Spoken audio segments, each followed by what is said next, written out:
తిరుపతి వెంకన్నను దర్శించుకునేందుకు వెళ్ళిన ప్రతి ఒక్కరూ చూడాల్సిన ప్రదేశం కపిలతీర్థం. ఈ కపిలతీర్థం ప్రదేశం అలిపిరికి సమీపంలో ఉంది. మనం తిరుమలకు వెళ్ళాల్సిన మొదటి ప్రదేశం అలిపిరి. అలిపిరి నుంచి ఘాట్ రోడ్డును చేరుకొని ఘాట్ రోడ్డు ద్వారాగా మనం తిరుమలకు చేరుకుంటాం. అయితే ఈ ఘాట్ రోడ్డు మొదటి ప్రదేశం అయిన అలిపిరి వద్దే ఈ కపిలతీర్థం ఉంది.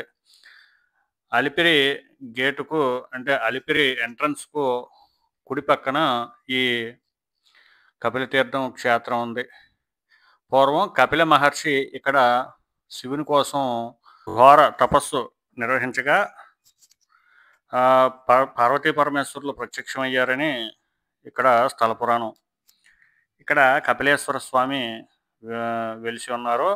ఈ కపిలేశ్వర స్వామి లోహంతో చేయబడిన శివలింగం. ఈ కపిలేశ్వర స్వామిని స్వయంభూగా కొలుస్తారు. అత్యంత ఆహ్లాదకరమైన ఈ ప్రదేశం సందర్శకులను ఆకట్టుకుంటుంది. ఇక్కడ వర్షం వచ్చినప్పుడు పైన 100 అడుగుల ఎత్తు నుంచి పారే జలపాతం విశేషంగా ఆకట్టుకుంటుంది.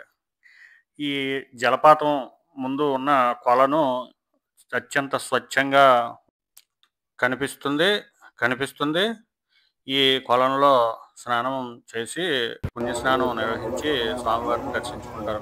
ఇక్కడ కార్తీక మాసంలో అత్యంత జన సమూహాలతో రద్దీగా ఉంటుంది.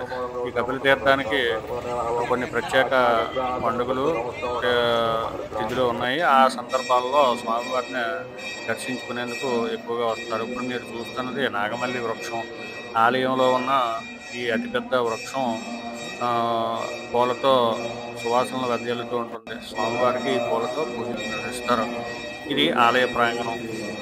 ఆలయం లోపల ఎటువంటి కెమెరాలకు అనుమతి లేదు.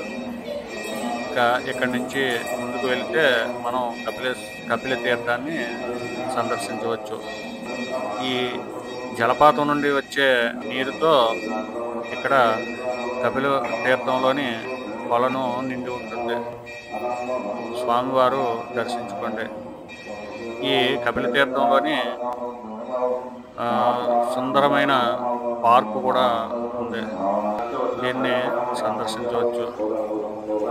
కపిలతీర్థం పరిసరాలు కూడా ఎంతో ఆహ్లాదకరంగా ఉంటాయి. ఇప్పుడు మీరు చూస్తున్న కపిలతీర్థం ప్రారంభంలోనే కుడి చేయి పక్క కనిపించే ఆంజనేయ స్వామి ఆలయం. ఇదే కపిలతీర్థం కొలను. ఈ కపిలతీర్థం కొలనుకు కుడివైపున మనం చూస్తున్నప్పుడు కుడివైపున కపిలేశ్వర స్వామి ఆలయం ఉంటుంది. ఎడమవైపున నరసింహస్వామి ఆలయం ఉంటుంది. ఇక్కడ వానరాలు కూడా ఎక్కువగా ఉంటాయి. మీరు వెళ్ళినప్పుడు చేతితో పట్టుకునే వస్తువులు జాగ్రత్తగా చూసుకోండి.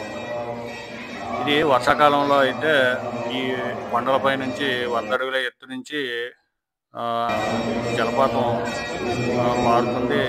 అత్యంత సుందరంగా ఈ దృశ్యం కనిపిస్తుంది. ఎండాకాలంలో ఈ జలపాతం పైనుంచి నీరు పడేటప్పుడు సుందర దృశ్యాన్ని చూసేందుకు అత్యధికంగా సందర్శకులే అత్యధికంగా ఇక్కడికి చేరుకుంటారు. స్వామివారిని దర్శిస్తారు. ఇక్కడ స్వామివారికి ప్రత్యేక పూజలు కూడా నిర్వహిస్తారు. ఇక్కడ శివలింగం లోహంతో చేయబడిందని చెబుతారు. ఇది స్వయంభూ శివలింగంగా స్థల పురాణం చెబుతుంది. మీరు తిరుపతి వెళ్ళినప్పుడు ఈ ప్రాంతాన్ని తప్పనిసరిగా సందర్శించండి.